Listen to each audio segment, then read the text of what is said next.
ನಮಸ್ಕಾರ ಸ್ನೇಹಿತರೆ, ಅಮೋಘ ವರ್ಷ ಕೋಚಿಂಗ್ ಸೆಂಟರ್ ಯೂಟ್ಯೂಬ್ ಚಾನಲ್ಗೆ ನಿಮಗೆಲ್ಲ ಸ್ವಾಗತ. ಇವತ್ತಿನ ಪ್ರಮುಖವಾದಂತಹ ಕರೆಂಟ್ ಅಫೇರ್ಸ್ ಟಾಪಿಕ್ಗಳನ್ನು ಡಿಸ್ಕಸ್ ಮಾಡೋಣ. ಇವತ್ತಿನ ಡಿಸ್ಕಷನನ್ನು ಪ್ರಾರಂಭ ಮಾಡೋದಕ್ಕಿಂತ ಮುಂಚೆ ಲಾಸ್ಟ್ ಸೆಷನ್ನಲ್ಲಿ ಕೇಳಲಾದಂತಹ ಪ್ರಶ್ನೆಯ ಸರಿಯಾದ ಉತ್ತರವನ್ನು ಮೊದಲು ತಿಳಿದುಕೊಳ್ಳೋಣ. ಚುನಾವಣಾ ಸಂದರ್ಭದಲ್ಲಿ ಅವಶ್ಯಕವಾಗಿ ಮತದಾರರಿಂದ ಬಳಸಲಾಗುವಂತಹ ಗುರುತಿನ ಚೀಟಿ ವೋಟರ್ ಐ ಡಿ ಅಥವಾ ಇ ಎಪಿಕ್ ಕಾರ್ಡ್ ಅಂತ ಇದನ್ನು ಕರೆಯಲಾಗುತ್ತೆ. ಸೊ ಈ voter I D E EPIC card ಇದರ ವಿಸ್ತೃತ ರೂಪ ಏನು ಅಂತ ಪ್ರಶ್ನೆಯನ್ನು ಕೇಳಲಾಗಿತ್ತು. ಆಪ್ಷನ್ಗಳಲ್ಲಿ ಸರಿಯಾದ ಉತ್ತರ ಯಾವುದು ಅಂತಂದರೆ option 4 electronic electoral photo identity card. ಮತ್ತೊಮ್ಮೆ ರಿಪೀಟ್ ಮಾಡ್ತೀನಿ, electronic electoral photo identity card ಅನ್ನೋದು ಇ ಎಪಿಕ್ ಕಾರ್ಡ್ ಇದರ ಫುಲ್ ಫಾರ್ಮ್ ಆಗಿದೆ. ಸೊ ಸರಿಯಾಗಿ ಆನ್ಸರ್ ಮಾಡಿದಂತಹ ಎಲ್ಲ ಸ್ಟೂಡೆಂಟ್ಸ್ಗಳಿಗೆ ಕಂಗ್ರ್ಯಾಚುಲೇಷನ್ಸ್. ಇದೇ ರೀತಿ ಡಿಸ್ಕಷನ್ನಲ್ಲಿ ಭಾಗವಹಿಸ್ತಾ ಇರಿ. ನಿಮ್ಮ ಡೌಟ್ಸ್ಗಳೇನಾದರೂ ಇದ್ದರೆ ಕಮೆಂಟ್ ಬಾಕ್ಸ್ನಲ್ಲಿ ಕಮೆಂಟ್ ಮಾಡಿ ಕ್ಲಿಯರ್ ಮಾಡ್ಕೊಳ್ಳಿ ಅಂತ ಹೇಳ್ತಾ ಇವತ್ತಿನ ಪ್ರಶ್ನೆಯನ್ನು ನೋಡೋಣ. ಭೂಮಿಯ ಸಂರಕ್ಷಕ ಕವಚವಾದಂತಹ ಈ ಓಝೋನ್ ಅನಿಲದ ಪದರ ಇದು ಮುಖ್ಯವಾಗಿ ಆಮ್ಲಜನಕದ ಅಣುಗಳಿಂದ ರೂಪಿತವಾದಂತಹ ಒಂದು ಗ್ಯಾಸ್ ಅಥವಾ ಅನಿಲ ಆಗಿದೆ. ಸೊ ಪ್ರಶ್ನೆ ಏನು ಅಂತಂದರೆ ಈ ಓಝೋನ್ ಅನಿಲ ಎಷ್ಟು ಆಮ್ಲಜನಕದ ಅಣುಗಳಿಂದ ರೂಪಿತವಾಗಿದೆ ಅಂತ ಪ್ರಶ್ನೆ ಇದ್ದು, option A 2, option B 3, option C 4 ಅಥವಾ ಆಪ್ಷನ್ ಡಿ 5 ಅಂತ ಇದೆ. ನಿಮ್ಮ ಉತ್ತರಗಳನ್ನು ಕಮೆಂಟ್ ಬಾಕ್ಸ್ನಲ್ಲಿ ಕಮೆಂಟ್ ಮಾಡಿ. ನೆಕ್ಸ್ಟ್ ಸೆಷನ್ನಲ್ಲಿ ಇದರ ಸರಿಯಾದ ಉತ್ತರವನ್ನು ತಿಳಿದುಕೊಳ್ಳೋಣ. ಅಮೋಘ ವರ್ಷ ಕೋಚಿಂಗ್ ಸೆಂಟರ್ನಲ್ಲಿ ಹೊಸ KAS, PSI, ಗ್ರೂಪ್ ಸಿ ಮತ್ತು PC ಆಫ್ಲೈನ್ ಬ್ಯಾಚಸ್ಗಳು ಪ್ರಾರಂಭವಾಗ್ತಾ ಇವೆ. ಇಂಟ್ರೆಸ್ಟ್ ಇರುವಂತಹ ಅಭ್ಯರ್ಥಿಗಳು ವಿಜಯನಗರದಲ್ಲಿರುವಂತಹ ಬ್ರಾಂಚ್ಗೆ ಭೇಟಿ ನೀಡುವುದರ ಮೂಲಕ ಅಡ್ಮಿಷನ್ ಮಾಡ್ಕೋಬೋದಾಗಿದೆ. ನಿಮ್ಮ ಯಾವುದೇ ಕ್ವೇರೀಸ್ಗಳಿದ್ದರೆ ಕಮೆಂಟ್ ಬಾಕ್ಸ್ನಲ್ಲಿ ಕಮೆಂಟ್ ಮಾಡಿ ಅಥವಾ ಈ ಕೆಳಗಿನ ಕಾಂಟ್ಯಾಕ್ಟ್ ನಂಬರನ್ನು ಸಂಪರ್ಕಿಸುವುದರ ಮೂಲಕ ಕ್ವೇರೀಸ್ಗಳನ್ನು ಕ್ಲಿಯರ್ ಮಾಡಿಕೊಂಡು ಅಡ್ಮಿಷನ್ ಮಾಡ್ಕೋಬೋದಾಗಿದೆ. ನಮ್ಮ ಯೂಟ್ಯೂಬ್ ಚಾನಲ್ಗೆ ಹೊಸದಾಗಿ ಭೇಟಿ ನೀಡ್ತಾ ಇದ್ದರೆ ಸಬ್ಸ್ಕ್ರೈಬ್ ಮಾಡಿ, ಬೆಲ್ ಐಕಾನನ್ನು ಕ್ಲಿಕ್ ಮಾಡಿ. ಈ ಕಂಟೆಂಟ್ ನಿಮ್ಮ ಪ್ರಿಪ್ರೇಷನ್ಗೆ ಹೆಲ್ಪ್ ಮಾಡ್ತಾ ಇದೆ ಅಂತ ಅನಿಸಿದರೆ ಕಂಟೆಂಟನ್ನು ಶೇರ್ ಮಾಡಿ ಮತ್ತು ನಿಮ್ಮ ಯಾವುದೇ ಕ್ವೇರೀಸ್ಗಳು ಸಜೆಷನ್ಗಳಿದ್ದರೆ ಕಮೆಂಟ್ ಬಾಕ್ಸ್ನಲ್ಲಿ ಕಮೆಂಟ್ ಮಾಡಿ ಅಂತ ಹೇಳ್ತಾ ಇವತ್ತಿನ ಡಿಸ್ಕಷನನ್ನು ಪ್ರಾರಂಭ ಮಾಡೋಣ. ಇನ್ನು ಇವತ್ತಿನ ಆರ್ಟಿಕಲ್ಗೆ ಸಂಬಂಧಪಟ್ಟಂತಹ ಮೊದಲ ಪ್ರಶ್ನೆ ಏನು ಅಂತ ನೋಡೋದಾದರೆ, ಈ ಕೆಳಗಿನ ಯಾವ ದೇಶ ಕೆಂಪು ಸಮುದ್ರದೊಂದಿಗೆ ತನ್ನ ಕರಾವಳಿಯನ್ನು ಗಡಿಯನ್ನು ಹಂಚಿಕೊಳ್ಳುವುದಿಲ್ಲ ಅಂತ ಪ್ರಶ್ನೆ ಇದೆ. ಆಪ್ಷನ್ಗಳಲ್ಲಿ ಮೊರೊಕ್ಕೊ, ಸುದಾನ್, ಸೌದಿ ಅರೇಬಿಯಾ ಅಥವಾ ಈಜಿಪ್ಟ್ ಅಂತ ನೀಡಲಾಗಿದ್ದು ಸರಿಯಾದ ಉತ್ತರ ಏನು ಅಂತಂದರೆ ಆಪ್ಷನ್ 1 ಮೊರೊಕ್ಕೊ ದೇಶ. ಮೊರೊಕ್ಕೊ ದೇಶ ಯಾವುದೇ ರೀತಿಯಾಗಿ ಈ ಕೆಂಪು ಸಮುದ್ರದೊಂದಿಗೆ ತನ್ನ ಗಡಿಯನ್ನು ಹಂಚಿಕೊಳ್ಳುವುದಿಲ್ಲ. Option 1 is right answer. ಉಳಿದಂತೆ ಸುದಾನ್, ಸೌದಿ ಅರೇಬಿಯಾ ಮತ್ತು ಈಜಿಪ್ಟ್ ದೇಶಗಳು ಕೆಂಪು ಸಮುದ್ರದೊಂದಿಗೆ ತನ್ನ ಕರಾವಳಿ ಗಡಿಯನ್ನು ಹಂಚಿಕೊಳ್ಳುತ್ತವೆ. ಇನ್ನು ರೀಸೆಂಟಾಗಿ ಸುದಾನ್ ದೇಶ ನ್ಯೂಸ್ನಲ್ಲಿತ್ತು. ಯಾಕೆ ಅಂತಂದರೆ ನಮಗೆಲ್ಲ ಗೊತ್ತಿರುವಂತೆ ನ್ಯೂಸ್ ಪೇಪರ್ನಲ್ಲಿ ನೀವು ಕೂಡ ಓದಿರ್ತೀರಿ. ಈ ಸುದಾನ್ ದೇಶದ ಸೈನ್ಯ ಮತ್ತು ಈ ಸಂಸತ್ತಿನ ನಡುವೆ ಘರ್ಷಣೆ ಏರ್ಪಾಡಾಗ್ತಾ ಇದ್ದು, ಈ ಸಂಸತ್ತಿನ ರ್ಯಾಪಿಡ್ ಸಪೋರ್ಟ್ ಫೋರ್ಸಸ್ ಮತ್ತು ಸುಡಾನ್ನ ಸೈನ್ಯ ಈ ರೀತಿಯ 2 ಪ್ರಮುಖವಾದಂತಹ ಸಶಸ್ತ್ರ ಪಡೆಗಳ ನಡುವೆ ಘರ್ಷಣೆ ಉಂಟಾಗ್ತಾ ಇದೆ. ಇದರಿಂದ ಸುದಾನ್ ದೇಶದಲ್ಲಿ ಸಾಕಷ್ಟು ಅರಾಜಕತೆ ಮತ್ತು ಅಶಾಂತಿ ರೂಪುಗೊಳ್ತಾ ಇದ್ದು, ಈಗ ರೀಸೆಂಟಾಗಿ ಬಂದಂತಹ ಒಂದು ನ್ಯೂಸ್ನ ಪ್ರಕಾರ ಈ ಸುದಾನ್ ದೇಶದ ರಾಜಧಾನಿಯಾದಂತಹ ಖಾರ್ತೂಮ್ನಲ್ಲಿ 56 ನಾಗರಿಕರು ಸಾವನ್ನಪ್ಪಿದ್ದಾರೆ ಮತ್ತು ಯೋಧರನ್ನು ಸೇರಿಸಿದಂತೆ ಒಟ್ಟು 595 ಜನರು ಗಾಯಗೊಂಡಿದ್ದಾರೆ ಸುದಾನ್ನಲ್ಲಿ ಅಥವಾ ಸುದಾನ್ ದೇಶದ ರಾಜಧಾನಿಯಾದಂತಹ ಖಾರ್ತೂಮ್ನಲ್ಲಿ ಅಂತ ನ್ಯೂಸ್ನಲ್ಲಿ ಪಬ್ಲಿಷ್ ಆಗಿತ್ತು. ಸೊ ಹೀಗಾಗಿ ಸುದಾನ್ ದೇಶ ನ್ಯೂಸ್ನಲ್ಲಿರೋದ್ರಿಂದ ಎಕ್ಸಾಮ್ ಪಾಯಿಂಟ್ ಆಫ್ ವ್ಯೂ ಇದರ ಲೊಕೇಶನ್ ನಮಗೆ ಇಂಪಾರ್ಟೆಂಟ್ ಆಗುತ್ತೆ. ಸೊ ಹೀಗಾಗಿ ಈ ಸುದಾನ್ ದೇಶದ ಪ್ರಮುಖವಾದಂತಹ ಕೆಲವೊಂದಿಷ್ಟು ಮಾಹಿತಿಗಳನ್ನು ಈ ಒಂದು ಆರ್ಟಿಕಲ್ನಲ್ಲಿ ಡಿಸ್ಕಸ್ ಮಾಡೋಣ.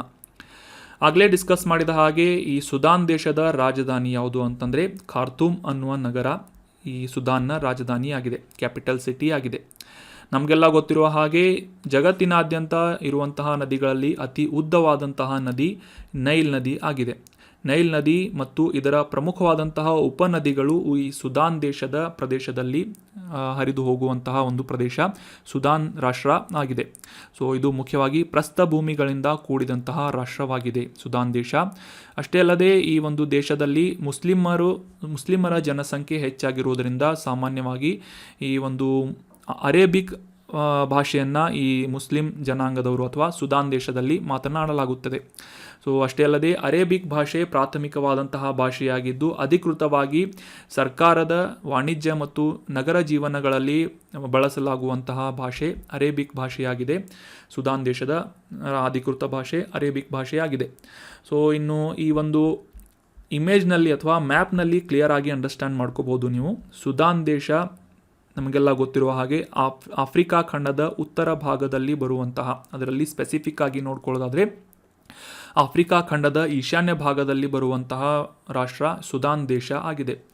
ಒಂದು ಕಡೆಯಿಂದ ಕೆಂಪು ಸಮುದ್ರದ ಕರಾವಳಿಯನ್ನು ಹಂಚಿಕೊಳ್ಳುವಂತಹ ಈ ಸುದಾನ್ ದೇಶ ಉತ್ತರದಲ್ಲಿ ಈಜಿಪ್ಟ್, ವಾಯುವ್ಯದಲ್ಲಿ ಲಿಬಿಯಾ, ಪಶ್ಚಿಮದಲ್ಲಿ ಚಾದ್, ನೈಋತ್ಯದಲ್ಲಿ ಸೆಂಟ್ರಲ್ ಆಫ್ರಿಕನ್ ರಿಪಬ್ಲಿಕ್ ಅನ್ನುವ ದೇಶ, ದಕ್ಷಿಣದಲ್ಲಿ ಡೆಮೋಕ್ರೆಟಿಕ್ ರಿಪಬ್ಲಿಕನ್ ಆಫ್ ಕಾಂಗೋ ಅಂತ ಆ ಒಂದು ದೇಶ, ಮತ್ತು ದಕ್ಷಿಣದಲ್ಲಿ ಯುಗಾಂಡ, ಕೇನ್ಯಾ, ಆಗ್ನೇಯದಲ್ಲಿ ಇಥೋಪಿಯಾ ಅನ್ನುವ ರಾಷ್ಟ್ರಗಳನ್ನು ಆ ರಾಷ್ಟ್ರಗಳ ಗಡಿಗಳನ್ನು ಹಂಚಿಕೊಳ್ಳುವಂತಹ ಒಂದು ಅತಿ ದೊಡ್ಡ ರಾಷ್ಟ್ರಗಳಲ್ಲಿ ಒಂದಾದಂತಹ ರಾಷ್ಟ್ರ ಸುದಾನ್ ರಾಷ್ಟ್ರ ಆಗಿದೆ. ಸೊ ಸುದಾನ್ ದೇಶ ಈ ಕೆಂಪು ಸಮುದ್ರದೊಂದಿಗೆ ಕರಾವಳಿಯನ್ನು ಹಂಚಿಕೊಳ್ತಾ ಇದೆ ಅಂತ ಈ ಒಂದು ಇಮೇಜ್ನಲ್ಲಿ ಅಥವಾ ಮ್ಯಾಪ್ನಲ್ಲಿ ನಾವು ತಿಳ್ಕೊಂಡ್ವಿ. ಅದೇ ರೀತಿಯಾಗಿ ಕೆಂಪು ಸಮುದ್ರದ ಕುರಿತಾದಂತಹ ಕೆಲವೊಂದಿಷ್ಟು ಮ್ಯಾಪಿಂಗ್ ರಿಲೇಟೆಡ್ ಆದಂತಹ ಲೊಕೇಶನ್ಗಳನ್ನು ಈ ಒಂದು ಆರ್ಟಿಕಲ್ನಲ್ಲಿ ಸ್ಲೈಡ್ನಲ್ಲಿ ಡಿಸ್ಕಸ್ ಮಾಡೋಣ. ಮುಖ್ಯವಾಗಿ ಈ ಪಶ್ಚಿಮ ಏಷ್ಯಾ ಮತ್ತು ಆಫ್ರಿಕಾ ಖಂಡದ ಈಶಾನ್ಯ ಭಾಗದಲ್ಲಿ ಅದರ ನಡುವೆ ಬರುವಂತಹ ಒಂದು ಸಮುದ್ರ ಕೆಂಪು ಸಮುದ್ರ ಅಥವಾ ರೆಡ್ ಸಿ ಆಗಿ ಗುರುತಿಸಿಕೊಳ್ಳುತ್ತೆ. ಸೊ ಏಷ್ಯಾದಿಂದ ಈ ಕೆಂಪು ಸಮುದ್ರದ ಕರಾವಳಿಯನ್ನು ಹಂಚಿಕೊಳ್ಳುವಂತಹ ಪ್ರಮುಖ ರಾಷ್ಟ್ರಗಳು ಯಾವುವು ಅಂತಂದರೆ Israel, Jordan, Saudi Arabia, Yemen ರಾಷ್ಟ್ರಗಳು ಈ ಕೆಂಪು ಸಮುದ್ರವನ್ನು ಏಷ್ಯಾದಿಂದ ಸುತ್ತುವರೆದಿದ್ದರೆ, ಇನ್ನು ಆಫ್ರಿಕಾದಿಂದ ಈಜಿಪ್ಟ್ ದೇಶ, ಸುದಾನ್ ದೇಶ, ಎರಿತ್ರಿಯಾ ಅನ್ನುವ ಪ್ರಮುಖವಾದಂತಹ ರಾಷ್ಟ್ರಗಳು ಕೆಂಪು ಸಮುದ್ರವನ್ನು ಅಥವಾ ಅದರ ಒಂದು ಕರಾವಳಿ ಗಡಿಯನ್ನು ಹಂಚಿಕೊಳ್ಳುತ್ತವೆ. ಸೊ ನೆನ್ಪಿಟ್ಕೊಳ್ಳಿ, ಇದನ್ನು ನೋಟ್ ಮಾಡಿ ಇಟ್ಕೊಳ್ಳಿ. ರೆಡ್ ಸಿ ಬಗ್ಗೆ ಮ್ಯಾಪಿಂಗ್ ರಿಲೇಟ್ ಆದಂತಹ ಪ್ರಶ್ನೆ ಎಕ್ಸಾಮ್ನಲ್ಲೂ ಬರ್ಬೋದು. ಸೊ ಇದನ್ನು ಸುತ್ತುವರಿದಂತಹ ಪ್ರಮುಖ ರಾಷ್ಟ್ರಗಳು ಮುಖ್ಯವಾಗಿ ಆಫ್ರಿಕಾ ಮತ್ತು ಪಶ್ಚಿಮ ಏಷ್ಯಾದ ನಡುವೆ ಬರುವಂತಹ ಈ ಒಂದು ಕೆಂಪು ಸಮುದ್ರದ ಲೊಕೇಶನ್ ವೆರಿ ಇಂಪಾರ್ಟೆಂಟ್ ಆಗುತ್ತೆ ಎಕ್ಸಾಮಿನೇಷನ್ ಪಾಯಿಂಟ್ ಆಫ್ ವ್ಯೂ. ಅಷ್ಟೇ ಅಲ್ಲದೆ ಈ ಅರಬ್ಬಿ ಸಮುದ್ರ ಮತ್ತು ಕೆಂಪು ಸಮುದ್ರವನ್ನು ಲಿಂಕ್ ಮಾಡುವಂತಹ ಒಂದು ಜಲಸಂಧಿ, ಈ ಒಂದು ಕೆಂಪು ಸಮುದ್ರ ಮತ್ತು ಅರಬ್ಬಿ ಸಮುದ್ರವನ್ನು ಲಿಂಕ್ ಮಾಡುವಂತಹ ಜಲಸಂಧಿ ಇದೆ. ಸೊ ಇದನ್ನು ಬಾಬ್ ಎಲ್ ಮಂಡಬ್ ಅಂತ ಕೂಡ ಕರೆಯಲಾಗುತ್ತೆ. ಬಾಬ್ ಎಲ್ ಮಂಡಬ್ ಇದು ಒಂದು ಜಲಸಂಧಿಯಾಗಿದ್ದು ಕೆಂಪು ಸಮುದ್ರ ಮತ್ತು ಈ ಅರಬ್ಬಿ ಸಮುದ್ರದ ಒಂದು ಸಂಪರ್ಕವನ್ನು ಸಾಧಿಸುವಂತಹ ಪ್ರಮುಖವಾದಂತಹ ಜಲಸಂಧಿಯಾಗಿದೆ. ಸೊ ಈ ಅರಬ್ಬಿ ಸಮುದ್ರದ ಉತ್ತರ ಭಾಗವನ್ನು ಗಲ್ಫ್ ಆಫ್ ಅಡೆನ್ ಅಂತ ಕೂಡ ಗುರುತಿಸಲಾಗುತ್ತೆ. ಸೊ ಈ ರೀತಿಯಾದಂಥ ಎಕ್ಸ್ಟ್ರಾ ಇನ್ಫಾರ್ಮೇಷನ್ಗಳನ್ನು ಕೂಡ ಡಿಸ್ಕಸ್ ಮಾಡೋದ್ರಿಂದ ಎಕ್ಸಾಮ್ನಲ್ಲಿ ಏನಾದರೂ ಡೌಟ್ಸ್ ಬಂದರೆ ಎಲಿಮಿನೇಷನ್ ಮೆಥಡ್ನಿಂದ ಕೂಡ ನೀವು ಆನ್ಸರ್ ಮಾಡುವಂತಹ ಒಂದು ಸಾಮರ್ಥ್ಯವನ್ನು ಪಡೆದುಕೊಳ್ಳಬಹುದಾಗಿರುತ್ತೆ. So that was about detailed information of Sudan and red sea. ಇನ್ನು ಮುಂದಿನ ಆರ್ಟಿಕಲ್ಗೆ ಸಂಬಂಧಪಟ್ಟಂತಹ ಪ್ರಶ್ನೆಯನ್ನು ನೋಡೋದಾದರೆ, ಜಾಗತಿಕವಾಗಿ ಈ ಹಿಮೋಫಿಲಿಯಾ ರೋಗದ ಕುರಿತಾದಂತಹ ಜಾಗೃತಿಯನ್ನು ಮೂಡಿಸುವಂತಹ ಹಿಮೋಫಿಲಿಯಾ ದಿನವನ್ನು ಎಂದು ಆಚರಿಸಲಾಗುತ್ತೆ, ಯಾವ ದಿನವನ್ನು ಆಚರಿಸಲಾಗುತ್ತೆ ಅಂತ ಪ್ರಶ್ನೆ ಇದ್ದು, option A April 1, option B April 15, option C April 17 ಅಥವಾ ಆಪ್ಷನ್ ಡಿ ಏಪ್ರಿಲ್ 21 ಅಂತ ಇದೆ. ಸರಿಯಾದ ಉತ್ತರ ಆಪ್ಷನ್ ಸಿ, ಪ್ರತಿ ವರ್ಷ ಏಪ್ರಿಲ್ 17ರಂದು, ಆಪ್ಷನ್ ಸಿ ಏಪ್ರಿಲ್ 17ರಂದು ಹಿಮೋಫಿಲಿಯಾ ದಿನವನ್ನಾಗಿ ಆಚರಿಸಲಾಗುತ್ತೆ. Option C is right answer. ಮೊದಲಿಗೆ ಕಾಂಟೆಕ್ಸ್ಟನ್ನು ಅರ್ಥ ಮಾಡ್ಕೊಳ್ಳೋದಾದರೆ, ಇತ್ತೀಚೆಗೆ ಏಪ್ರಿಲ್ 17ರಂದು ಹಿಮೋಫಿಲಿಯಾ ದಿನಾಚರಣೆಯನ್ನು ಆಚರಿಸಲಾಯಿತು. ಮುಖ್ಯವಾಗಿ ಈ ಅಪರೂಪದ ಆನುವಂಶಿಕ ರಕ್ತದ ಕಾಯಿಲೆಯಾಗಿ ಈ ಗುರುತಿಸಿಕೊಳ್ಳುವಂತಹ ಹಿಮೋಫಿಲಿಯಾ ರೋಗದ ಕುರಿತಾದಂತಹ ಜಾಗೃತಿಯನ್ನು ಮೂಡಿಸುವುದು ಮತ್ತು ಈ ಒಂದು ಹಿಮೋಫಿಲಿಯಾ ರೋಗದಿಂದ ಬಳಲುತ್ತಿರುವಂತಹ ರೋಗಿಗಳ ಜೀವನವನ್ನು ಉತ್ತಮಪಡಿಸುವಂತಹ ನಿಟ್ಟಿನಲ್ಲಿ ಒಂದು ಅವೇರ್ನೆಸ್ಸನ್ನು ಸ್ಪ್ರೆಡ್ ಮಾಡುವಂತಹ ಉದ್ದೇಶದಿಂದ ವಿಶ್ವ ಹಿಮೋಫಿಲಿಯಾ ದಿನಾಚರಣೆಯನ್ನು ಏಪ್ರಿಲ್ 17ರಂದು ಆಚರಿಸಲಾಗುತ್ತೆ. ಮುಖ್ಯವಾಗಿ ಈ ಒಂದು ದಿನವನ್ನು ಆಯ್ಕೆ ಮಾಡಿಕೊಳ್ಳಲು ಮುಖ್ಯ ಕಾರಣ ಏನು ಅಂತಂದರೆ, ಕೆನಡಾದ ಮೂಲದ ಫ್ರ್ಯಾಂಕ್ ಶ್ನಾಬೆಲ್ ಅನ್ನುವ ವ್ಯಕ್ತಿಯು ಈ ಹಿಮೋಫಿಲಿಯಾ ರೋಗದಿಂದ ಬಾಧಿತರಾದಂತಹ ರೋಗಿಗಳ ಜೀವನವನ್ನು ಸುಧಾರಿಸುವಂತಹ ನಿಟ್ಟಿನಲ್ಲಿ ಮಾಡಿದ ಪ್ರಯತ್ನವನ್ನು ಸ್ಮರಿಸುವಂತಹ ಉದ್ದೇಶದಿಂದ ಆತನ ಜನ್ಮದಿನವಾದಂತಹ 1942 ಏಪ್ರಿಲ್ 17 ಅಥವಾ ಏಪ್ರಿಲ್ 17ರಂದು ಈ ಜಾಗತಿಕವಾಗಿ ಹಿಮೋಫಿಲಿಯಾ ಕುರಿತಾದಂತಹ ಅವೇರ್ನೆಸ್ಸನ್ನು ಸ್ಪ್ರೆಡ್ ಮಾಡುವಂತಹ ಹಿಮೋಫಿಲಿಯಾ ದಿನಾಚರಣೆಯನ್ನು ಆಚರಿಸಲಾಗುತ್ತದೆ. ಸೊ ಅಷ್ಟೇ ಅಲ್ಲದೆ ಈ ಫ್ರ್ಯಾಂಕ್ ಶ್ನಾಬೆಲ್ ಅವರಿಂದ ಈ ಹಿಮೋಫಿಲಿಯಾ ಟ್ರೀಟ್ಮೆಂಟ್ ಉದ್ದೇಶಕ್ಕಾಗಿ 1989ರಲ್ಲಿ ವರ್ಲ್ಡ್ ಫೆಡರೇಷನ್ ಆಫ್ ಹಿಮೋಫಿಲಿಯಾ ಅನ್ನುವ ಸಂಸ್ಥೆಯನ್ನು ಕೂಡ ಪ್ರಾರಂಭ ಮಾಡಲಾಗಿತ್ತು. ಸೊ ಇದೇ ಒಂದು ಪ್ರಯತ್ನವನ್ನು ಗುರುತಿಸಿ ಅವರ ಜನ್ಮದಿನವಾದಂತಹ ಏಪ್ರಿಲ್ 17ರಂದು ಹಿಮೋಫಿಲಿಯಾ ದಿನಾಚರಣೆಯನ್ನು ಆಚರಿಸುವುದಾಗಿ ನಿರ್ಧಾರ ಮಾಡಲಾಗಿತ್ತು. ಸೊ ಇನ್ನು ಹಿಮೋಫಿಲಿಯಾ ರೋಗದ ಈ ಒಂದು ವಿಶೇಷ ಒಂದು ಗುಣಲಕ್ಷಣಗಳನ್ನು ತಿಳ್ಕೊಳ್ಳೋದಾದರೆ ಸಿಂಪಲ್ಲಾಗಿ ಈ ಒಂದು ಇಮೇಜ್ ಮುಖಾಂತರ ನಾವು ಅಂಡರ್ಸ್ಟ್ಯಾಂಡ್ ಮಾಡ್ಕೋಣ. ವ್ಯಕ್ತಿಯ ಅಥವಾ ಮಾನವನ ಯಾವುದೇ ರೀತಿಯಾದಂತಹ ಒಂದು ಭಾಗದಲ್ಲಿ ಇರುವಂತಹ ರಕ್ತನಾಳಗಳಿಗೆ ಯಾವುದೇ ರೀತಿಯಾದಂತಹ ಡ್ಯಾಮೇಜ್ ಆದಂತಹ ಸಂದರ್ಭದಲ್ಲಿ ರಕ್ತಸ್ರಾವ ಉಂಟಾಗುತ್ತೆ. ಸಾಮಾನ್ಯ ವ್ಯಕ್ತಿಯ ಒಂದು ರಕ್ತನಾಳವನ್ನು ಈ ಒಂದು ಇಮೇಜ್ನಲ್ಲಿ ನೀವು ನೋಡಬಹುದಾಗಿದ್ದು, ಸೊ ಅದಕ್ಕೆ ಯಾವುದೇ ರೀತಿಯಾದಂತಹ ಒಂದು ಡ್ಯಾಮೇಜ್ ಉಂಟಾದಂತಹ ಸಂದರ್ಭದಲ್ಲಿ ಬ್ಲೀಡಿಂಗ್ ಅಥವಾ ರಕ್ತಸ್ರಾವ ಉಂಟಾಗುವುದನ್ನು ಕೂಡ ನೀವು ಇಲ್ಲಿ ಗಮನಿಸಬಹುದಾಗಿದೆ. ಆದರೆ ಸಾಮಾನ್ಯ ವ್ಯಕ್ತಿಯ ಒಂದು ರಕ್ತದಲ್ಲಿರುವಂತಹ ಒಂದು ಪ್ರೋಟೀನ್ನ ಸಹಾಯದಿಂದ ಆ ರಕ್ತಸ್ರಾವವನ್ನು ತಡೆಯುವಂತಹ ಒಂದು ಕಾರ್ಯವನ್ನು ಮಾಡಲಾಗುತ್ತದೆ. ಸೊ ಈ ಒಂದು ರಕ್ತಸ್ರಾವವನ್ನು ತಡೆಯುವಂತಹ ಪ್ರೋಟೀನ್ ಕೊರತೆ ಇರುವಂತಹ ವ್ಯಕ್ತಿಗೆ ಹಿಮೋಫಿಲಿಯಾ ರೋಗದ ಸ್ಥಿತಿ ಇರುತ್ತದೆ ಅಂತ ಈ ಒಂದು ಇಮೇಜ್ನಲ್ಲಿ ಕ್ಲಿಯರ್ ಆಗಿ ಅಂಡರ್ಸ್ಟ್ಯಾಂಡ್ ಮಾಡ್ಕೋಬೋದು. ಯಾವ ರೀತಿಯಾಗಿ ರಕ್ತನಾಳದಲ್ಲಿ ಯಾವುದೇ ರೀತಿಯಾದಂತಹ ಒಂದು ದೇಹದ ಒಳಗಾಗಿರ್ಬೋದು ಅಥವಾ ಹೊರಭಾಗದಲ್ಲಾಗಿರ್ಬೋದು ರಕ್ತಸ್ರಾವ ಉಂಟಾದಂತಹ ಸಂದರ್ಭದಲ್ಲಿ ಆತನ ರಕ್ತದಲ್ಲಿರುವಂತಹ ಈ ಒಂದು ರಕ್ತ ಹೆಪ್ಪುಗಟ್ಟಿಸುವಂತಹ ಒಂದು ಪ್ರೋಟೀನ್ನ ಕೊರತೆ ಇರುವುದರಿಂದ ರಕ್ತಸ್ರಾವ ಕಂಟಿನ್ಯೂ ಆಗುತ್ತದೆ. ಸೊ ಹೀಗಾಗಿ ಈ ಒಂದು ಕಂಡೀಷನನ್ನು ಅಥವಾ ಒಂದು ಮೆಡಿಕಲ್ ಕಂಡೀಷನನ್ನು ಹಿಮೋಫಿಲಿಯಾ ಕಂಡೀಷನ್ ಅಥವಾ ಹಿಮೋಫಿಲಿಯಾ ರೋಗ ಅಂತ ಗುರುತಿಸಲಾಗುತ್ತೆ. ಜಾಗತಿಕವಾಗಿ ಗುರುತಿಸಿಕೊಳ್ಳುವಂತಹ ಅಪರೂಪದ ಆನುವಂಶಿಕ ಅಸ್ವಸ್ಥತೆ ಆಗಿ ಈ ಒಂದು ಹಿಮೋಫಿಲಿಯನ್ನು ಗುರುತಿಸಲಾಗ್ತಾ ಇದ್ದು 2023ರ ಈ ಒಂದು ಹಿಮೋಫಿಲಿಯಾ ದಿನಾಚರಣೆಯ ವಿಷಯ ಅಥವಾ ಥೀಮ್ ಏನು ಅಂತಂದರೆ access for all, prevention of bleeds as the global standard of care. ಮುಖ್ಯವಾಗಿ ಈ ಬ್ಲೀಡಿಂಗ್ ಅಥವಾ ರಕ್ತಸ್ರಾವವನ್ನು ತಡೆಗಟ್ಟುವಂತಹ ಒಂದು ಮಟ್ಟದಲ್ಲಿ ಎಲ್ಲ ರೋಗಿಗಳಿಗೂ ಕೂಡ ಒಂದು ಗುಣಮಟ್ಟದ ಆರೈಕೆಯನ್ನು ಒದಗಿಸುವಂತಹ ಒಂದು ಉದ್ದೇಶವನ್ನು ಅಥವಾ ವಿಷಯವನ್ನು 2023ರ ಹಿಮೋಫಿಲಿಯಾ ದಿನಾಚರಣೆಯ ಥೀಮ್ ಆಗಿ ಇಟ್ಟುಕೊಳ್ಳಲಾಗಿತ್ತು.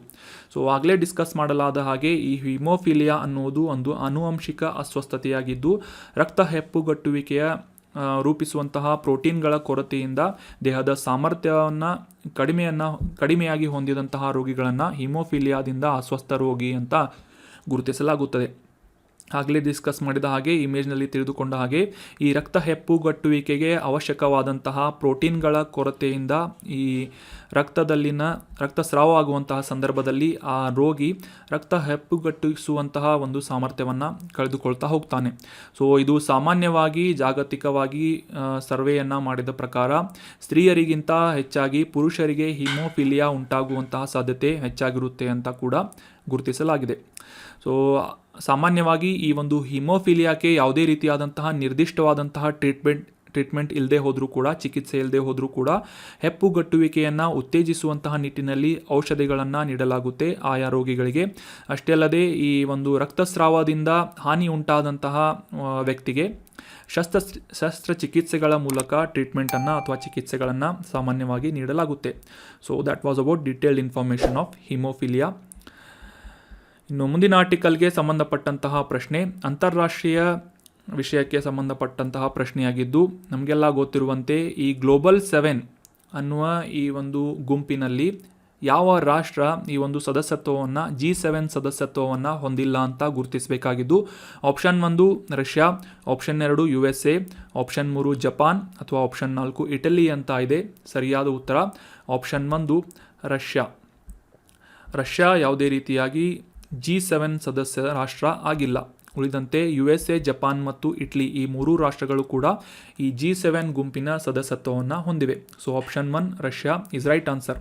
ಮೊದಲಿಗೆ ಕಾಂಟೆಕ್ಸ್ಟನ್ನು ಅರ್ಥ ಮಾಡ್ಕೊಳ್ಳೋದಾದರೆ, ಇತ್ತೀಚೆಗೆ ಈ G7 ಮಂತ್ರಿಗಳ ಸಭೆಯನ್ನು ಜಪಾನಿನ ಸಪ್ಪೋರೋ ಅನ್ನುವ ನಗರದಲ್ಲಿ ಆಯೋಜನೆ ಮಾಡಲಾಗಿತ್ತು. ಇದೇ ಒಂದು ಸಂದರ್ಭದಲ್ಲಿ ಈ ಮಂತ್ರಿಗಳಿಂದ ಈ ಕ್ಲೈಮೇಟ್ ಚೇಂಜ್ ಅಥವಾ ಈ ಹವಾಮಾನ ಬದಲಾವಣೆ ಮತ್ತು ಕ್ಲೀನ್ ಎನರ್ಜಿಗೆ ಸಂಬಂಧಪಟ್ಟಂತೆ ಮತ್ತು ಪರಿಸರ ಸಂರಕ್ಷಣೆಗೆ ಸಂಬಂಧಪಟ್ಟಂತೆ ಈ ಒಂದು ಫೋಕಸನ್ನು ಈ ಒಂದು ಸಂದರ್ಭದಲ್ಲಿ ಮಾಡಲಾಗಿತ್ತು. ಸೊ ಅಷ್ಟೇ ಅಲ್ಲದೆ ಈ G7 ದೇಶಗಳು ಪಳೆಯುಳಿಕೆ ಇಂಧನಗಳನ್ನು ವೇಗವಾಗಿ ತೊರೆಯುವಂತಹ ನಿರ್ಧಾರವನ್ನು ಮಾಡಿದ್ದಷ್ಟೇ ಅಲ್ಲದೆ ಕಲ್ಲಿದ್ದಲಿನಂತಹ ಮಾಲಿನ್ಯಕಾರಕ ವಿದ್ಯುತ್ ಮೂಲಗಳನ್ನು ತ್ಯಜಿಸುವಂತಹ ಕೊನೆಗಾಣಿಸುವಂತಹ ಉದ್ದೇಶವನ್ನು ಕೂಡ ವ್ಯಕ್ತಪಡಿಸಲಾಗಿದೆ ಅಂತ ಒಂದು ನ್ಯೂಸ್ ಪೇಪರ್ನಲ್ಲಿ ಪಬ್ಲಿಷ್ ಮಾಡಲಾಗಿತ್ತು. ಸೊ ಹೀಗಾಗಿ ಈ G7 ಗ್ಲೋಬಲ್ 7 ಅನ್ನುವ ಈ ಒಂದು ಗ್ರೂಪಿಂಗ್ಸ್ ಕುರಿತಾದಂತಹ ಒಂದು ಮಾಹಿತಿಯನ್ನು ಈ ಒಂದು ಆರ್ಟಿಕಲ್ನಲ್ಲಿ ಡಿಸ್ಕಸ್ ಮಾಡೋಣ. 1975ರಲ್ಲಿ ಜಗತ್ತಿನಾದ್ಯಂತ ಇರುವಂತಹ ಪ್ರಮುಖ ಕೈಗಾರಿಕೀಕರಣಗೊಂಡಂತಹ ಅಥವಾ ಇಂಡಸ್ಟ್ರಿಯಲೈಸ್ ಆದಂತಹ ಕೆಲವೊಂದಿಷ್ಟು ಡೆವಲಪ್ಡ್ ಕಂಟ್ರೀಸ್ಗಳಿಂದ ದೇಶಗಳಿಂದ ಈ ಒಂದು ಸಂಸ್ಥೆಯನ್ನು ಪ್ರಾರಂಭ ಮಾಡಲಾಗಿತ್ತು. G7 ಅನ್ನುವ ಸಂಸ್ಥೆ 1975ರಲ್ಲಿ ಪ್ರಾರಂಭವಾಗಿತ್ತು, ನೆನ್ಪಿಟ್ಕೊಳ್ಳಿ. ಸೊ ಮುಖ್ಯವಾಗಿ ಜಾಗತಿಕವಾಗಿ ಇಂಡಸ್ಟ್ರಿಯಲೈಸ್ ಆದಂತಹ ಪ್ರಮುಖ ರಾಷ್ಟ್ರಗಳಾದಂತಹ Canada, France, Germany, Italy, Japan, United Kingdom ಮತ್ತು ಯುನೈಟೆಡ್ ಸ್ಟೇಟ್ಸ್ ಈ ರೀತಿಯಾದಂತಹ 7 ಪ್ರಮುಖವಾದಂತಹ ಅಭಿವೃದ್ಧಿ ಹೊಂದಿದಂತಹ ರಾಷ್ಟ್ರಗಳ ಗುಂಪನ್ನು G7 ಅಂತ ಗುರುತಿಸಲಾಗುತ್ತೆ. 2014ಕ್ಕಿಂತ ಮುಂಚೆ ಇದನ್ನು G8 ಅಂತ ಕರೆಯಲಾಗ್ತಾ ಇತ್ತು. ಯಾಕಂತಂದರೆ ರಷ್ಯಾ ಕೂಡ ಈ ಒಂದು ಗ್ರೂಪಿಂಗ್ಸ್ನ ಭಾಗವಾಗಿತ್ತು. ಆದರೆ 2014ರ ನಂತರ ರಷ್ಯಾ ಈ ಕ್ರಿಮಿಯಾ ಪ್ರದೇಶವನ್ನು ಸ್ವಾಧೀನಪಡಿಸಿಕೊಂಡ ನಂತರ ಈ G7 ರಾಷ್ಟ್ರಗಳಿಂದ ಈ ಒಂದು ರಷ್ಯಾವನ್ನು ಅಮಾನತುಗೊಳಿಸಲಾಗಿತ್ತು ಈ ಒಂದು ಗ್ರೂಪಿಂಗ್ಸಿಂದ. ಸೊ ಇದಕ್ಕಿಂತ ಮುಂಚೆ G8 ಅಂತ ಗುರುತಿಸಿಕೊಳ್ತಾ ಇದ್ದಂತಹ ಈ ಒಂದು ಗ್ರೂಪಿಂಗ್ಸ್ ಸದ್ಯಕ್ಕೆ 7 ಸದಸ್ಯ ರಾಷ್ಟ್ರಗಳನ್ನು ಒಳಗೊಂಡಂತಹ ಗ್ಲೋಬಲ್ 7 ಅಥವಾ G7 ಅಂತ ಗುರುತಿಸಿಕೊಳ್ಳುತ್ತದೆ.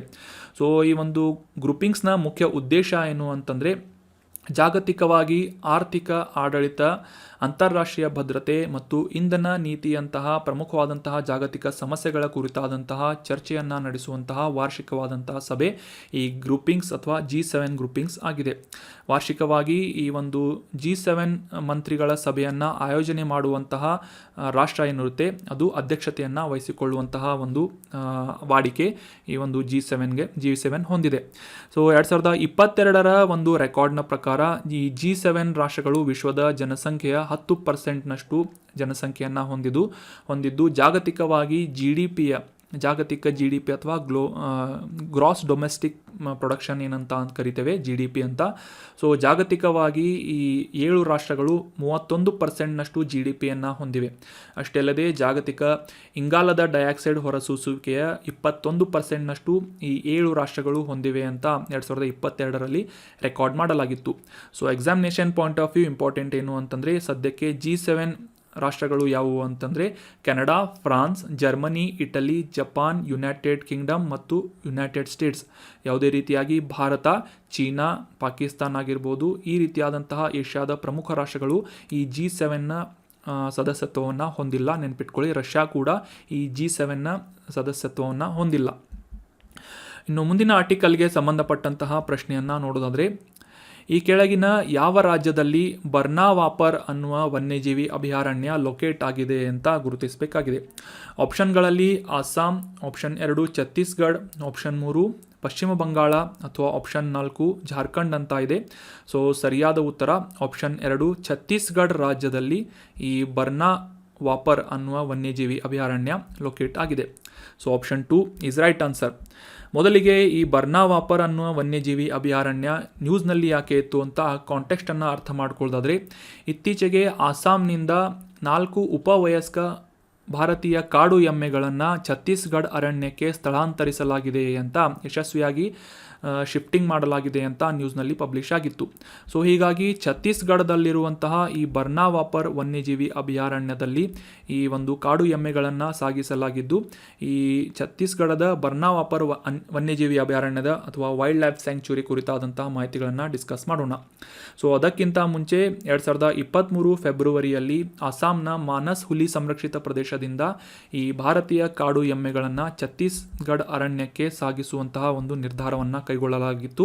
ಸೊ ಅದೇ ಒಂದು ಬ್ಯಾಕ್ಗ್ರೌಂಡ್ನಲ್ಲಿ ಸದ್ಯಕ್ಕೆ 4 ಉಪವಯಸ್ಕ ಕಾಡು ಎಮ್ಮೆಗಳನ್ನು ಛತ್ತೀಸ್ಗಢ ಅರಣ್ಯಕ್ಕೆ ಸಾಗಿಸಲಾಗಿದೆ. ಅದು ಬರ್ನಾವಾಪರ್ ಅನ್ನುವ ವನ್ಯಜೀವಿ ಅಭಯಾರಣ್ಯದಲ್ಲಿ ಇವುಗಳನ್ನು ಲೊಕೇಟ್ ಮಾಡಲಾಗಿದೆ. ಸೊ ಮುಖ್ಯವಾಗಿ ಈ ಛತ್ತೀಸ್ಗಢದ ರಾಯ್ಪುರ್ ಜಿಲ್ಲೆಯಲ್ಲಿರುವಂತಹ ಈ ಬರ್ನಾವಾಪರ್ ಅನ್ನುವ ವನ್ಯಜೀವಿ ಅಭಯಾರಣ್ಯ, ಇದರ ಮೂಲಕ ಛತ್ತೀಸ್ಗಢದ ಪ್ರಮುಖ ನದಿಗಳಾದಂತಹ ಬಲದೇಹಿ, ಝೋಂಕ್ ಮಹಾನದಿಗಳು ಈ ಒಂದು ಅಭಯಾರಣ್ಯದ ಉದ್ದಕ್ಕೂ ಹರಿಯುವಂತಹ ಜೀವನಾಡಿ ನದಿಗಳಾಗಿ ಗುರುತಿಸಿಕೊಳ್ಳುತ್ತವೆ. ಬಲದೇಹಿ ಅನ್ನುವ ನದಿ ಪಶ್ಚಿಮ ಗಡಿಯನ್ನು ಹಂಚಿಕೊಂಡರೆ, ಝೋಂಕ್ ಅನ್ನುವ ನದಿ ಅಭಯಾರಣ್ಯದ ಈಶಾನ್ಯ ಗಡಿಯಲ್ಲಿ ಹರಿಯುವಂತಹ ಒಂದು ನದಿಯಾಗಿ ಗುರುತಿಸಿಕೊಳ್ಳುತ್ತದೆ. ಸೊ ಇನ್ನು ಈ ಬರ್ನಾವಾಪರ್ ವನ್ಯಜೀವಿ ಅಭಯಾರಣ್ಯಕ್ಕೆ ಅಸ್ಸಾಂನಿಂದ ಸ್ಥಳಾಂತರಿಸಲಾದಂತಹ ಈ ಒಂದು ಕಾಡು ಎಮ್ಮೆಯ ಕುರಿತಾದಂತಹ, ಭಾರತೀಯ ಕಾಡು ಎಮ್ಮೆಯ ಕುರಿತಾದಂತಹ ಮಾಹಿತಿಗಳನ್ನು ತಿಳ್ಕೊಳ್ಳೋದಾದರೆ, ರಾಜ್ಯ ಪ್ರಾಣಿಯನ್ನಾಗಿ ಹೊಂದಿದಂತಹ ಈ ಛತ್ತೀಸ್ಗಢನಲ್ಲಿ ಈ ಒಂದು ಬರ್ನಾವಾಪರ್ ವನ್ಯಜೀವಿ ಅಭಯಾರಣ್ಯದಲ್ಲಿ ಈ 4 ಕಾಡು ಎಮ್ಮೆಗಳನ್ನು ಕಾಜಿರಂಗ ಅನ್ನುವ ಮಾನಸ್ ಅನ್ನುವ ರಾಷ್ಟ್ರೀಯ ಉದ್ಯಾನವನದಿಂದ ಸ್ಥಳಾಂತರಿಸಲಾಗಿದೆ. ಸೊ ಭಾರತೀಯ ಉಪಖಂಡ ಮತ್ತು ಆಗ್ನೇಯ ಏಷ್ಯಾದಲ್ಲಿ ಸ್ಥಳೀಯವಾಗಿ ಕಂಡುಬರುವಂತಹ ಅತಿ ದೊಡ್ಡ ಜಾತಿಯ ಗೋವುಗಳಾಗಿ ಈ ಭಾರತೀಯ ಕಾಡು ಎಮ್ಮೆಗಳು ಗುರುತಿಸಿಕೊಳ್ಳುತ್ತವೆ. ಸಾಮಾನ್ಯವಾಗಿ ಭಾರತದ ಈಶಾನ್ಯ ಭಾಗದಲ್ಲಿ, ಅಂದರೆ ಈ ಅಸ್ಸಾಂನಲ್ಲಿರುವಂತಹ ಕಾಜಿರಂಗ ರಾಷ್ಟ್ರೀಯ ಉದ್ಯಾನವನ, ಮಾನಸ್ ರಾಷ್ಟ್ರೀಯ ಉದ್ಯಾನವನ, ದಿಬ್ರು ಶಿಖೋವಾ ರಾಷ್ಟ್ರೀಯ ಉದ್ಯಾನವನ, ಲೌಖೋವಾ ವನ್ಯಜೀವಿ ಅಭಯಾರಣ್ಯ, ಬುರಾ ಚಪೋರಿ ವನ್ಯಜೀವಿ ಅಭಯಾರಣ್ಯ, ಅಷ್ಟೇ ಅಲ್ಲದೆ ಅರುಣಾಚಲ್ ಪ್ರದೇಶದಲ್ಲಿರುವಂತಹ ಡಿ ಏರಿಂಗ್ ಅನ್ನುವ ಈ ಒಂದು ಮೆಮೋರಿಯಲ್ ವೈಲ್ಡ್ ಲೈಫ್ ಸ್ಯಾಂಕ್ಚುರಿಯಲ್ಲಿಯೂ ಕೂಡ ಈ ಭಾರತೀಯ ಕಾಡು ಎಮ್ಮೆಗಳನ್ನು ನಾವು ಪ್ರಮುಖವಾಗಿ ಕಾಣಬಹುದಾಗಿದೆ. ಸೊ ನೆನ್ಪಿಟ್ಕೊಳ್ಳಿ, ಛತ್ತೀಸ್ಗಢದ ರಾಜ್ಯ ಪ್ರಾಣಿಯಾಗಿ ಈ ಭಾರತೀಯ ಕಾಡು ಎಮ್ಮೆಯನ್ನು ಗುರುತಿಸಲಾಗ್ತಾ ಇದೆ. ಸೊ ಇವುಗಳ ಸಂರಕ್ಷಣೆಯ ಉದ್ದೇಶದಿಂದ ಇತ್ತೀಚೆಗೆ 4 ಕಾಡು ಎಮ್ಮೆಗಳನ್ನು ಈ ಬರ್ನಾವಾಪರ್ ಅನ್ನುವ ಛತ್ತೀಸ್ಗಢದ ವನ್ಯಜೀವಿ ಅಭಯಾರಣ್ಯಕ್ಕೆ ಅಸ್ಸಾಂನಿಂದ ಸ್ಥಳಾಂತರಿಸಲಾಗಿದೆ. ಇನ್ನು ಈ ಭಾರತೀಯ ಕಾಡು ಎಮ್ಮೆಗಳಿಗೆ International Union for Conservation of Nature ಅಥವಾ IUCN ಅನ್ನುವ ಸಂಸ್ಥೆಯಿಂದ ಅಳಿವಿನಂಚಿನಲ್ಲಿರುವಂತಹ ಪ್ರಾಣಿ ಅಂತ ಒಂದು ಸ್ಟೇಟಸನ್ನು ನೀಡಲಾಗಿದ್ದು, ಸಂರಕ್ಷಣೆಯ ಸ್ಟೇಟಸನ್ನು ನೀಡಲಾಗಿದ್ದು, ಭಾರತೀಯ ವನ್ಯಜೀವಿ ಸಂರಕ್ಷಣಾ ಕಾಯ್ದೆ 1972ರ ಅಡಿಯಲ್ಲಿ ಶೆಡ್ಯೂಲ್ 1ರಲ್ಲಿ ಅತಿ ಹೆಚ್ಚಿನ ಪ್ರಮಾಣದ ಸಂರಕ್ಷಣೆಯ ಸ್ಥಿತಿಯನ್ನು ಈ ಭಾರತೀಯ ಕಾಡು ಎಮ್ಮೆಗಳಿಗೆ ನೀಡಲಾಗಿದೆ. So that was about detailed information of ಭಾರತೀಯ ಕಾಡು ಎಮ್ಮೆ, ವೈಲ್ಡ್ ಬಫೆಲ್ಲೋ ಅಂತ ಕೂಡ ಇದನ್ನ ಗುರುತಿಸಲಾಗುತ್ತೆ. ಇನ್ನು ಮುಂದಿನ ಆರ್ಟಿಕಲ್ಗೆ ಸಂಬಂಧಪಟ್ಟಂತಹ ಪ್ರಶ್ನೆ, ಇಂಕಾ ನಾಗರಿಕತೆಯ ಕುರಿತಾದಂತಹ ಮಾಹಿತಿಗಳನ್ನು ಹಿಸ್ಟ್ರಿಯಲ್ಲಿ ನೀವೆಲ್ಲ ಓದಿರ್ತೀರಿ.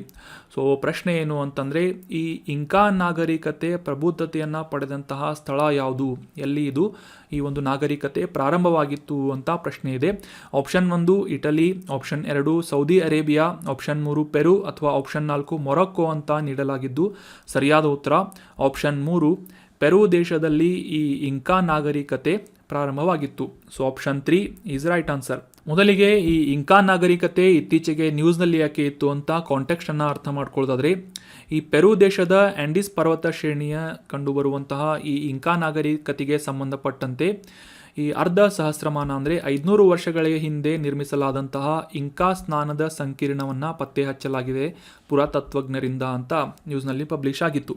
ಸೊ ಹೀಗಾಗಿ ಈ ಇಂಕಾ ನಾಗರಿಕತೆ ನ್ಯೂಸ್ನಲ್ಲಿರೋದ್ರಿಂದ ಇದಕ್ಕೆ ಸಂಬಂಧಪಟ್ಟಂತಹ ಕೆಲವೊಂದಿಷ್ಟು ಸ್ಟ್ಯಾಟಿಕ್ ಮಾಹಿತಿಗಳನ್ನು, exam point of view important ಮಾಹಿತಿಗಳನ್ನು ಈಗ ಡಿಸ್ಕಸ್ ಮಾಡೋಣ. ಕ್ರಿಸ್ತಶಕ 1400ರಿಂದ 1533ರವರೆಗೆ ಪ್ರಬುದ್ಧತೆಯನ್ನು ಕಂಡಂತಹ ಇಂಕಾ ನಾಗರಿಕತೆ ಈಗ ಸದ್ಯದ ದಕ್ಷಿಣ ಅಮೆರಿಕಾ ಖಂಡದಲ್ಲಿರುವಂತಹ ಪೆರು ರಾಷ್ಟ್ರದಲ್ಲಿ ಪ್ರಬುದ್ಧವಾಗಿ ಬೆಳೆದಂತಹ ನಾಗರಿಕತೆಯಾಗಿ ಗುರುತಿಸಿಕೊಳ್ಳುತ್ತದೆ. ಸೊ ಈ 15ನೇ ಶತಮಾನದಲ್ಲಿ ಬೆಳೆದಂತಹ ಈ ಒಂದು ನಾಗರಿಕತೆ ಆ ಒಂದು ಸಂದರ್ಭದಲ್ಲಿ ವಿಶ್ವದ ಅತಿ ದೊಡ್ಡ ಸಾಮ್ರಾಜ್ಯವಾಗಿ ಮತ್ತು ದಕ್ಷಿಣ ಅಮೆರಿಕಾ ಖಂಡದಲ್ಲಿನ ಅತಿ ದೊಡ್ಡ ನಾಗರಿಕತೆಯಾಗಿ ಇಂಕಾ ನಾಗರಿಕತೆ ಗುರುತಿಸಿಕೊಳ್ಳುತ್ತದೆ. ಸೊ ಸಾಮಾನ್ಯವಾಗಿ ಈ ಒಂದು ನಾಗರಿಕತೆಯ ಸಂದರ್ಭದಲ್ಲಿ ಆಗಿನ ಸಮಾಜ ಹೆಚ್ಚು ಶ್ರೇಣೀಕೃತವಾದಂತಹ ಸಮಾಜವಾಗಿದ್ದು, ಶ್ರೀಮಂತ ಅಧಿಕಾರಶಾಹಿಯ ಚಕ್ರವರ್ತಿಯಿಂದ ಆ ಒಂದು ಆಡಳಿತವನ್ನು ನಡೆಸಲಾಗ್ತಾ ಇತ್ತು. ಪ್ರಮುಖವಾಗಿ ಆರ್ಥಿಕತೆಗೆ ಕೃಷಿಯನ್ನು ಅವಲಂಬಿಸಿದಂತಹ ಈ ಒಂದು ಸಮಾಜ ತಂತ್ರಜ್ಞಾನ ಮತ್ತು ವಾಸ್ತುಶಿಲ್ಪದಲ್ಲೂ ಕೂಡ ಸಾಕಷ್ಟು ಹೆಚ್ಚಿನ ಅಭಿವೃದ್ಧಿಯನ್ನು ಹೊಂದಿತ್ತು ಅಂತ ರೆಕಾರ್ಡ್ ಮಾಡಲಾಗಿದೆ. ಅಷ್ಟೇ ಅಲ್ಲದೆ ಆ ಒಂದು ಸಂದರ್ಭದಲ್ಲಿ ಇಂಕಾ ಧರ್ಮೀಯರಿಂದ, ಇಂಕಾ ನಾಗರಿಕತೆಯ ಒಂದು ಜನರಿಂದ ಅನಿಮಿಸಮ್, ಫೆಟಿಷಿಸಮ್ ಮತ್ತು ಪ್ರಕೃತಿ ದೇವತೆಗಳನ್ನು ಆರಾಧನೆ ಮಾಡುವಂತಹ ಧರ್ಮವನ್ನು ಪಾಲಿಸಲಾಗ್ತಾ ಇತ್ತು ಅಂತ ರೆಕಾರ್ಡ್ ಮಾಡಲಾಗಿದೆ. ಅಷ್ಟೇ ಅಲ್ಲದೆ ಇಂಕಾ ಭಾಷೆಯನ್ನು ಕೂಡ ಆ ಒಂದು ಸಂದರ್ಭದಲ್ಲಿ ಮಾತನಾಡ್ತಾ ಇದ್ದು, ಸದ್ಯಕ್ಕೂ ಕೂಡ ಪ್ರಪಂಚದಾದ್ಯಂತ 8 ಮಿಲಿಯನ್ನಷ್ಟು ಜನರು ಈ ಇಂಕಾ ಭಾಷೆಯನ್ನು ಮಾತನಾಡ್ತಾರೆ ಅಂತ ರೆಕಾರ್ಡನ್ನು ನಾವು ಅಂಡರ್ಸ್ಟ್ಯಾಂಡ್ ಮಾಡ್ಕೋಬೋದಾಗಿದೆ. ಸೊ ಇನ್ನು ಇಂಕಾ ನಾಗರಿಕತೆ ಹೆಚ್ಚಾಗಿ ಪ್ರಬುದ್ಧತೆಯನ್ನು ಪಡೆದಂತಹ ಈ ಪೆರು ರಾಷ್ಟ್ರದ ಕುರಿತಾದಂತಹ ಮ್ಯಾಪಿಂಗ್ ರಿಲೇಟ್ ಆದಂತಹ ಮಾಹಿತಿಯನ್ನು ಡಿಸ್ಕಸ್ ಮಾಡೋದಾದರೆ, ಆಗಲೇ ತಿಳಿಸಿದ ಹಾಗೆ ವಾಯುವ್ಯ ಭಾಗದ ದಕ್ಷಿಣ ಅಮೆರಿಕಾ ಖಂಡದಲ್ಲಿ ಗುರುತಿಸಿಕೊಳ್ಳುವಂತಹ ಒಂದು ಪ್ರಮುಖವಾದಂತಹ ರಾಷ್ಟ್ರ ಪೆರು ರಾಷ್ಟ್ರ ಆಗಿದೆ. ಇದರ ರಾಜಧಾನಿ ಯಾವುದು ಅಂತಂದರೆ ಲಿಮಾ ಆಗಿದ್ದು, ಇದರ ಪಶ್ಚಿಮ ಭಾಗದ ಒಂದು ಕರಾವಳಿಯನ್ನು ಪೆಸಿಫಿಕ್ ಮಹಾಸಾಗರದೊಂದಿಗೆ ಪೆರು ದೇಶ ಹಂಚಿಕೊಳ್ತಾ ಇದ್ದು, ಇದರ ನೆರೆಹೊರೆಯ ರಾಷ್ಟ್ರಗಳನ್ನು ನೋಡೋದಾದರೆ Ecuador, Colombia, Brazil, Bolivia, Chile ಅಂತಹ ಪ್ರಮುಖ ರಾಷ್ಟ್ರಗಳ ಒಂದು ಗಡಿಯನ್ನು ಈ ಪೆರು ರಾಷ್ಟ್ರ ಹಂಚಿಕೊಳ್ಳುತ್ತದೆ.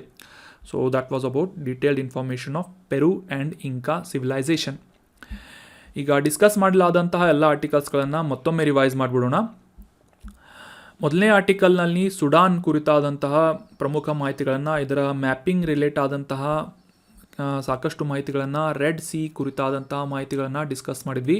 ನಂತರದ ಆರ್ಟಿಕಲ್ನಲ್ಲಿ ಹಿಮೋಫಿಲಿಯಾ ರೋಗದ ಕುರಿತಾದಂತಹ ಡೀಟೇಲ್ ಮಾಹಿತಿಯನ್ನು ಅಂಡರ್ಸ್ಟ್ಯಾಂಡ್ ಮಾಡ್ಕೊಂಡ್ವಿ.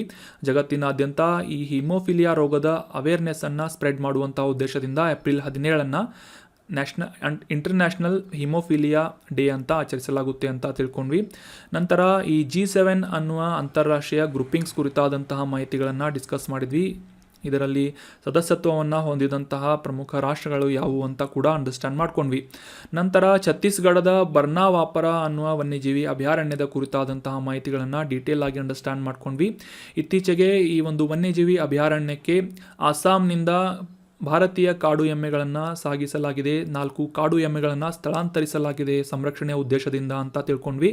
ನಂತರದ ಆರ್ಟಿಕಲ್ನಲ್ಲಿ ಈ ಇತಿಹಾಸಕ್ಕೆ ಸಂಬಂಧಪಟ್ಟಂತಹ ಇಂಕಾ ನಾಗರಿಕತೆಯ ಕುರಿತಾದಂತಹ ಮತ್ತು ಈ ಪೆರು ದೇಶಕ್ಕೆ ಕುರಿತಾದಂತಹ ಮ್ಯಾಪಿಂಗ್ ರಿಲೇಟೆಡ್ ಮಾಹಿತಿಗಳನ್ನು ಕೂಡ ಡೀಟೇಲ್ ಆಗಿ ಅಂಡರ್ಸ್ಟ್ಯಾಂಡ್ ಮಾಡ್ಕೊಂಡ್ವಿ.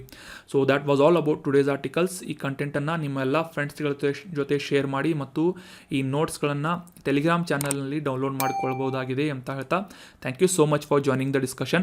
Have an awesome day.